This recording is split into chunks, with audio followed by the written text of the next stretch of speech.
At the time, we had DOS computers. Because the internet was built as a way to share databases. Well, that's what the company is we are a database of new home stuff. So we've always been out there, and if you do a search for Atlanta new homes, you'll find us on the first page. Because the internet loves what we do. Well, consumers come to us too, and there are consumers out there looking for houses. Typically, these, lately, it's dropped to about 5,000 people a month, are coming to the website looking for houses.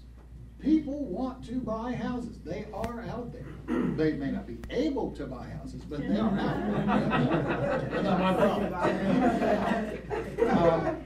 Interesting, and I went back and looked just yesterday at the data. From the time I started the magazine back in 1978, generally about 55% of the people requesting the magazine at that point were from out of state. I looked over the last 2 months, 55% of the people coming to the website, now requesting the magazine, which doesn't exist, but I still get their name and address, are from out of state. And I looked and, okay, tell me what the top 3 states are that we're getting requests from. Anybody? California. Florida, yes. Texas and California. Not Texas. California. New York. New York, yes. New York, Florida, Typically, California. Okay. Typically, New York and Florida are vying for #1. And I can tell you, everybody in Brooklyn wants to move to Atlanta and buy a $150,000 townhome. Because I must get 1 or 2 of those a day. It's amazing. But we're getting them from, over the last couple of months, Hawaii, Washington, Illinois, Michigan, Texas, Pennsylvania, New Jersey, Maryland, of course the South Carolina, Tennessee, North Carolina, Puerto Rico, England. It's amazing because they're coming from all over everywhere, and there's not a great preponderance of any one city or state. So the point is, buyers are out there. What we're able to sell them, who knows? When I was at Communities Magazine, we needed to tell builders who buyers were. Bob the builder, he knew who his buyers were, but he didn't know who her buyers were. He couldn't see the big market.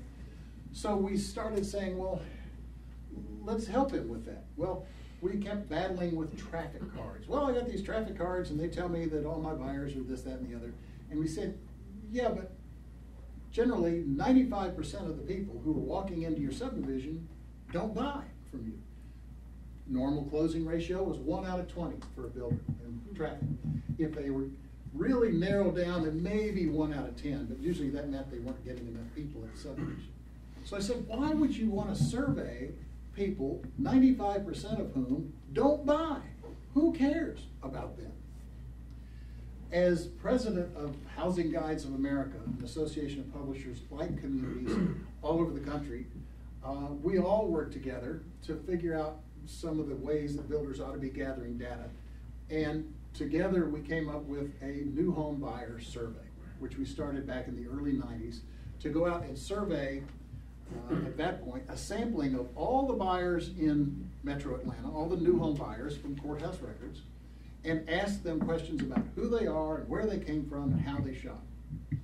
Well, I used to carry that survey with me when I was going out on sales call with a young man named John Hunt, and we'd go through all this data, which I'm going to share with you now, and the builders would say, oh, Gibb, that's great. Why don't you sell it? And I said, I don't sell data. I'm a publisher. I sell advertising.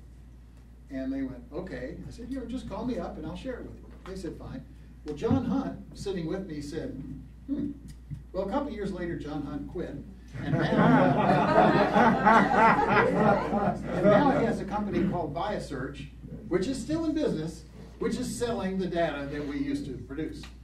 So it continues. And so I've got this broad view from the early 90s to now, or actually through yesterday when John gave me the data on who buyers are.